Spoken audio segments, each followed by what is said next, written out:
So let's move on to our second appetizer, which is our stuffed mushroom caps. As we all know, the classical stuffed mushrooms are made with mushrooms stuffed with breadcrumbs, a little garlic, maybe some parsley, and then lots of butter. So we want to update that by getting rid of some of the calories and fat from the butter, so we're going to completely skip that. And we're just going to start with some cremini mushrooms. So creminis are great because they're really easy to work with. In order to get off the stems, all you have to do is twist. You're just going to twist and they pop right out. So it's super simple. If you feel like your creminis might be slightly dirty, you can always take a wet rag and then just lightly brush off the backs of them to clean off any remaining dirt that might have clung to them. So our stuffing is going to consist of a little bit of artichoke hearts, which I've already diced here.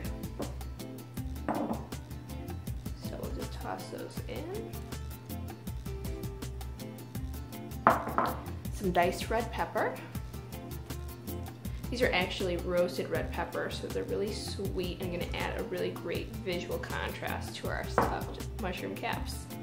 Now, of course, we gotta add a little bit of garlic here. So I would say, I don't know, a tablespoon, maybe a teaspoon, depends on you. I like mine a little garlicky. We're gonna throw in our cheese. I have a great Fontina cheese here. Fontina is a really nice Italian cheese that melts well and is going to do a great job of just gluing everything together and creating a nice creamy texture for our mushrooms. So just pop that in. I've already grated that. Nice and fresh. I'm going to throw in a little bit of fresh herbs. I've got a little bit of parsley and some minced basil. Yum. Always got to have the basil. And then from here, I'm just gonna add in a little bit of extra virgin olive oil just to kind of bind everything together. And I'm gonna do just a little drop of balsamic just to add that nice tanginess that's gonna contrast great with the cheese and all of the sweet vegetables. So we just want to mix that and fully combine everything. And then before we stuff our mushrooms, we just want to make sure we season this. So I have a little bit of cracked sea salt. I'm just going to toss that in, and a little bit of cracked black pepper. So now we're ready to go. We're just going to stuff our mushrooms and then plate them onto a cookie sheet. I personally love this combination, but if you happen to be a meat eater, a nice thing to do to kind of beef up these mushrooms is to pan fry a little bit of pancetta and then dice it up into little pieces and toss it into a similar mixture to this.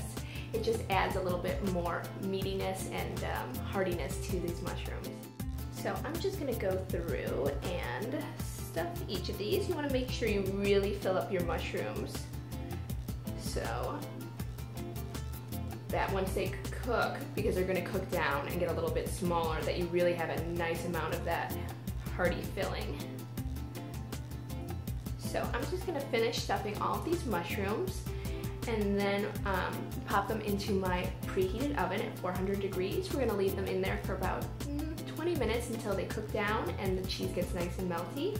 And then we're gonna take them out and test them and see how we did. And they look like they're just ready to go. Ooh, you can see they've cooked down quite a bit. They're about half the size, and that filling is just bubbling over. They look great. So we've plated our mushrooms, which you can see all those colors make a great visual appeal. Now I think it's time that we taste them. Just gonna grab one right here, take a little bite.